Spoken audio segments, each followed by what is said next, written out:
네, 두 정상이 이제 단상에 올라서게 되면 이제 기자회견이 시작이 될 것으로 보이고요. 80분간의 정상회담 내용 그리고 이런 부분들을 각각 서로 5분씩 발언을 하고 기자들의 질의응답에 이제 질의에 답하게 됩니다.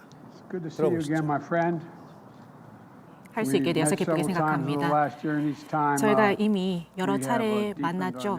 이를 통해서 양국 간의 파트너십을 심화했습니다. 그리고 양 국민 간의 교류도 심화되었습니다. 오늘도 마찬가지입니다. 양국 관계는 아주 성공적인 스토리입니다. 양국 동맹은 전쟁을 통해서 형성되었고 평화를 통해서 번영했습니다. 매일이 거듭되면서 계속해서 공조와 협력이 강화되고 있습니다.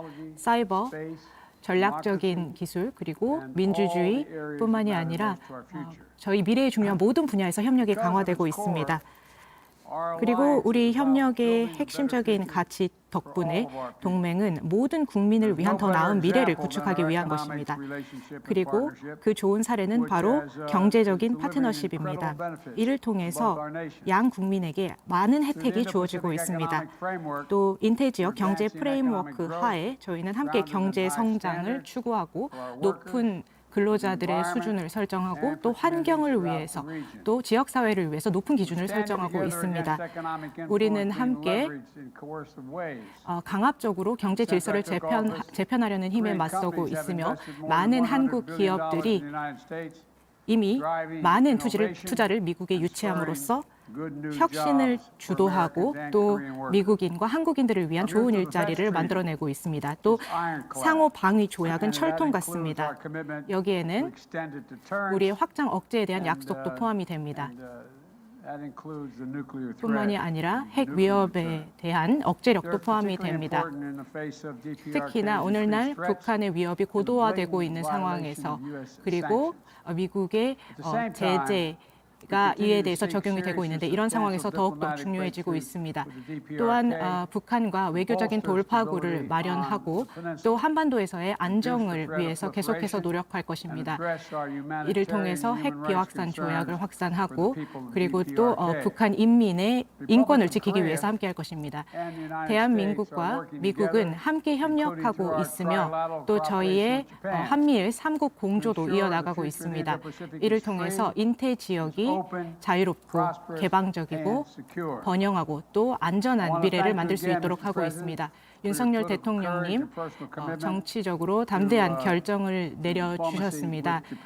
이를 통해서 한일과의 외교적 관계를 개선해 주셨습니다. 이와 관련해서 제가 오래 지켜봐 왔는데요. 이 결정 덕분에 아주 큰 변화가 생겨날 수 있을 거라고 생각하고 또 뿐만이 아니라 윤석열 행정부의 새로운 인태지역 전략을 환영하는 바입니다. 이 전략은 우리 한미 간의 동맹이 얼마나 공고한지 그리고 이 영내 비전에 대해서 얼마나 우리가 합치를 이루고 있는지를 잘 보여주고 있다고 생각합니다. 오늘날 우리는 또 대만 해협에서의 안전과 번영 관련해서 또 남중국해에서의 항해의 자유에 대해서 이야기했습니다. 뿐만이 아니라 우리의 공동의 의지를 확인한 부분은 바로 우크라이나에 대한 지지입니다. 러시아의 잔혹한 자유에 대한 침해와 또 영토 보전과 민주주의에 대한 침공에 반대하는 바입니다. 한국이 우크라이나에 대해 강력한 지지를 보여주셨습니다. 러시아의 이 노골적인 국제법 위반이라는 것은 전 세계 국가들에게 영향을 줍니다. 유럽뿐만이 아니라 전 세계적으로 영향을 줍니다. 그리고 사실상 이것은 우리의 신념에 대한 것입니다. 우리가 지키려고 하는 가치에 대한 것입니다. 우리의 미래 세대에 남겨줄 미래에 관한 것입니다. 그리고 오늘날 이 세계가 변곡점에 와 있다고 생각합니다. 우리가 오늘날 내리는 선택과 결정에 따라서 앞으로 세계의 방향과 또 앞으로 수십 년 동안의 미래의 방향을 결정할 것이라고 생각합니다. 그렇기 때문에 이 파트너십이 정말 중요한 것입니다. 우리 양국 정상은 공동의 가치와 공동의 비전을 함께하고 있습니다. 윤석열 대통령님과 대한민국이 민주주의 정상회담을 지난달에 공동 주최했고 3차 민주주의 정상회의를 또 주최하게 되실 겁니다. 이에 대해서 감사의 말씀을 드리고 싶습니다. 우리의 민주주의 그리고 우리 국민의 이 민주주의와 우애의 스토리 덕분에 우리의 국가들이 더 강력해지고 더 효과적일 수 있다고 생각합니다. 또 기후 변화에 대한 대응과 뿐만이 아니라 전 세계적인 보건 위기를 해결하기 위해서 함께 노력하고 있습니다. 이러한 다양한 미래 도전 과제를 함께 대응하기에 한국과 미국만큼 강한 동맹은 없다고 생각합니다. 그래서 다시 한번 보여주신 이 우방국으로서의 가치와 또 파트너십에 대해서 감사의 말씀드리며 함께 강력한 미래를 만들어 나가기 위해 보여주신 노력에 감사의 말씀드립니다.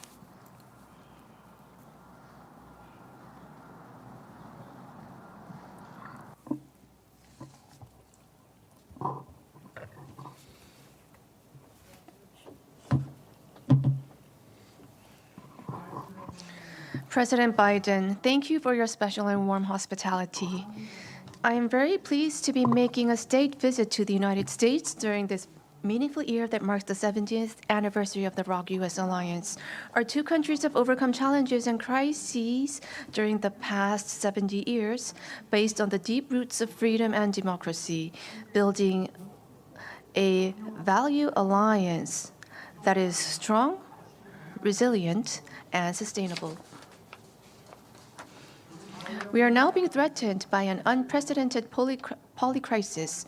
The ROK-US alliance is jointly overcoming this crisis, also coming from North Korea, as a righteous alliance that contributes to world peace and prosperity. We will further expand the depth and denotation of the ROK-US Global Comprehensive Strategic 확장하고 미래로 전진해 나갈 것입니다. 저는 오늘 바이든 대통령님과 이러한 공동의 비전을 구체화해 나가기 위한 방안에 대해 아주 건설적인 대화를 나눴습니다. 이러한 우리 대화의 결과는 오늘 채택된 공동 성명에 잘 담겨 있습니다. 첫 번째 핵심 성과는 확장 억제입니다. 한반도의 지속 가능한 평화는 저절로 이루어지는 것이 아닙니다. 우리 두 정상은 북한의 핵 미사일 위협에 직면하여 상대방의 선의에 기대는 가짜 평화가 아닌 압도적인 힘의 우위를 통한 평화를 달성하기 위해 양국 간 확장 억제를 획기적으로 강화하기로 했습니다. 이러한 의지를 워싱턴 선언에 담았습니다.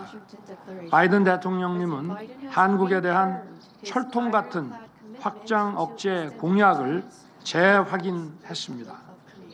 한미 양국은 북한의 핵 공격 시 즉각적인 정상 간 협의를 갖기로 했으며 이를 통해 미국의 핵무기를 포함하여 동맹의 모든 전력을 사용한 신속하고 압도적이며 결정적인 대응을 취하기로 약속했습니다. 한미 양국은 새로운 확장 억제 시스템을 구체적으로 작동시키기 위해 핵 협의 그룹을 창설하기로 했습니다.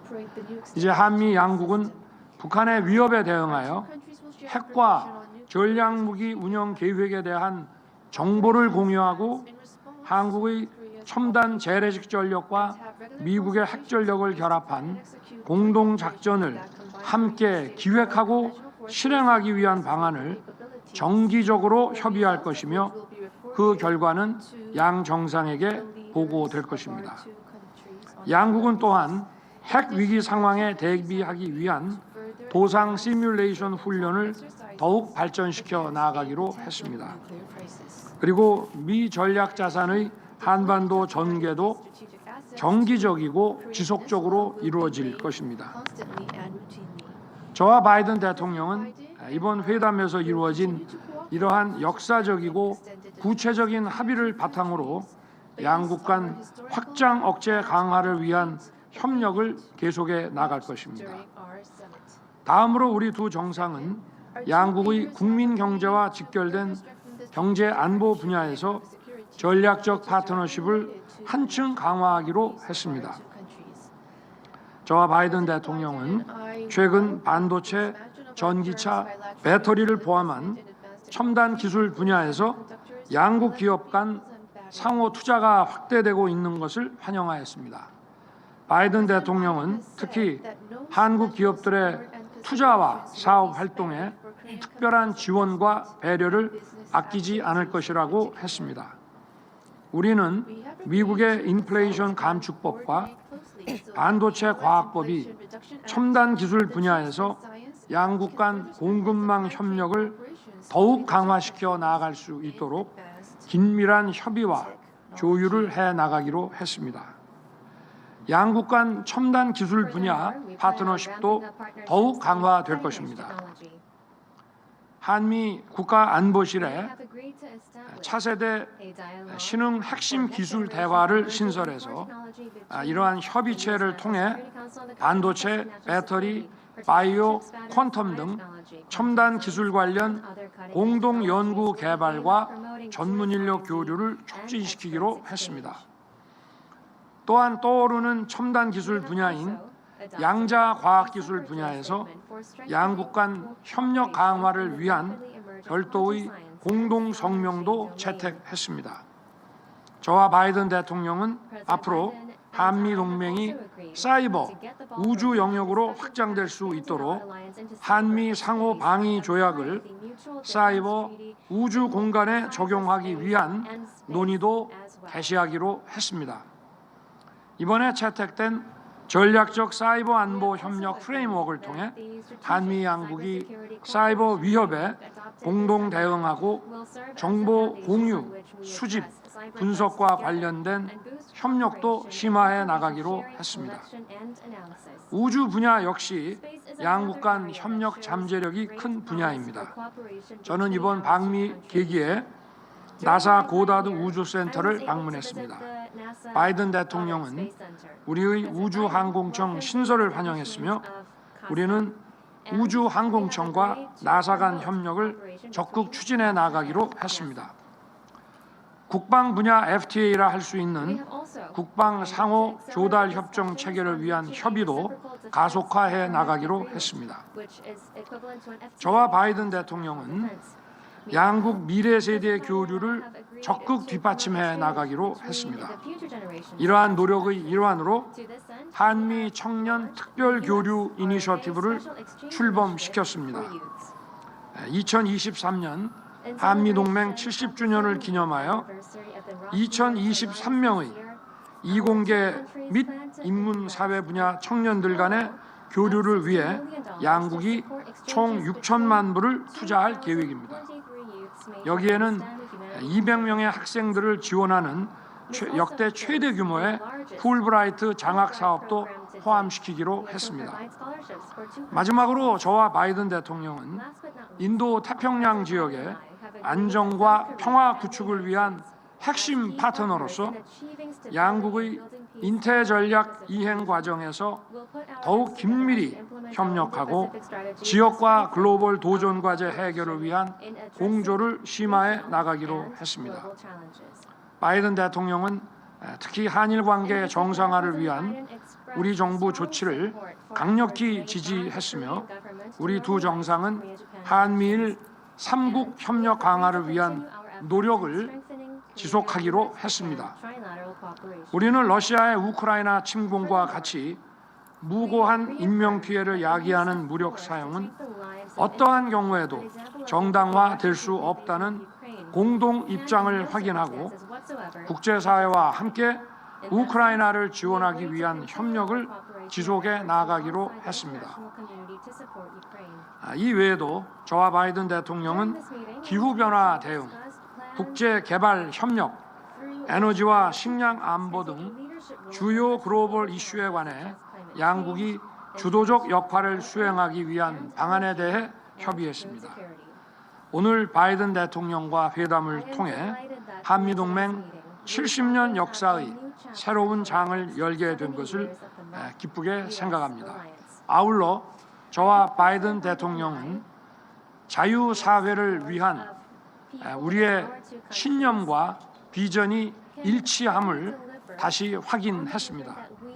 오늘 우리가 마련한 미래로 전진하는 행동하는 한미동맹의 청사진을 바이든 대통령님 그리고 양국 국민들과 함께 충실히 이행해 나가기를 희망합니다. 감사합니다.